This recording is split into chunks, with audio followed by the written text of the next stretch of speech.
Joining us now to break down the current divide within the Democratic Party, as well as the conservative response, is Morgan Zegers, the CEO of Young Americans Against Socialism. So Morgan, I first want to get your response to what you saw last week. I know the results are still a little bit more in flux, but we do have a general understanding of what really came out of that election. So what's your response?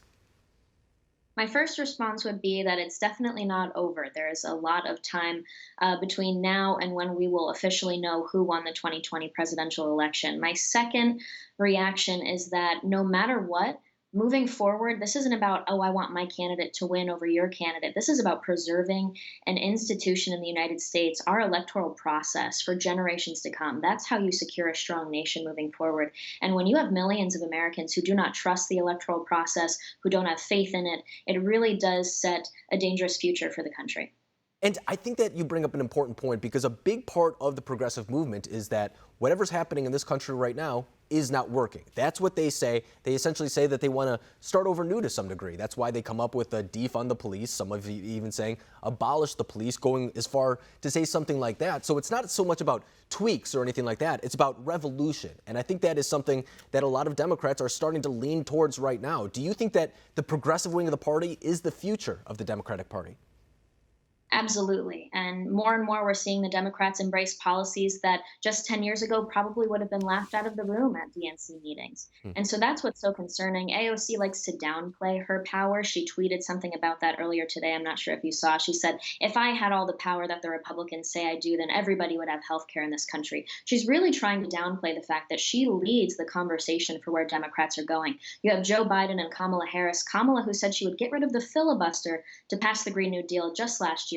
It's very dangerous. It's a socialist tactic to change the Constitution, to change serious measures of protectionary situations in the country where you don't want radical policies enacted. You're exactly right, because Ocasio-Cortez, for example, Representative Ocasio-Cortez, may just be one vote in the House of Representatives, but what her job is to move the Overton window on a lot of these topics. I mean, here we are, we're talking about the Green New Deal. We're talking about Medicare for all. When she first came to office, we were talking about a marginal tax rate, things that the Democratic Party was not talking about, really, until she became this big public figure, and now she has a huge microphone that she's using to get that message out to other people. So what do you think conservatives should do to kind of not only combat her, but the ideology more broadly? Well, tying into your last question, the left has abandoned average working Americans. And so they used to rely on blue collar workers. Now conservatives are picking them back up. We're picking up minorities who are average, hardworking taxpayers and just want to be represented in an average way, instead of having radical socialists say that they're going to champion the working class like every other communist has in the past.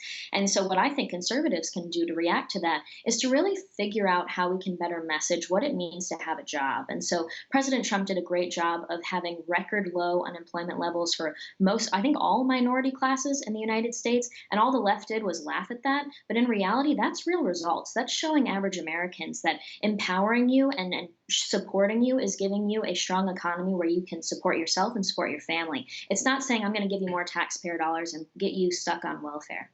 And I think that's very well put, because we saw that come to fruition in this last election. We saw Latinos come out in stronger numbers for President Trump than typically show up for Republicans. We saw the same thing among black voters as well. And this was supposed to be from this person that the media was telling me was the most racist president of all time. But it looks like he's overperforming a lot of these people who in the past didn't get those same criticisms. So I think the American people are smart enough to see through some of these talking points. But where does this battlefield really take place? I hear a lot of young conservatives say in the classroom, we have to combat it that way. Online, we have to fight tech censorship. We have to become better at grassroots type of movements, things of that nature. So where do you think that this battle really does take place?